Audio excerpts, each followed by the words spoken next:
Boqqolloo biyya keenya san fakkaataa bar. Dhugaa baay'ee tokko bareedaadha. Osoo nyaattanii argitanii akkatti namatti tolu.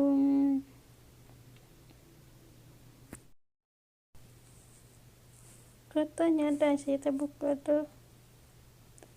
Namni si hawwisiise na bira kottaa. Tabbasaan jira. Bareedaa miti.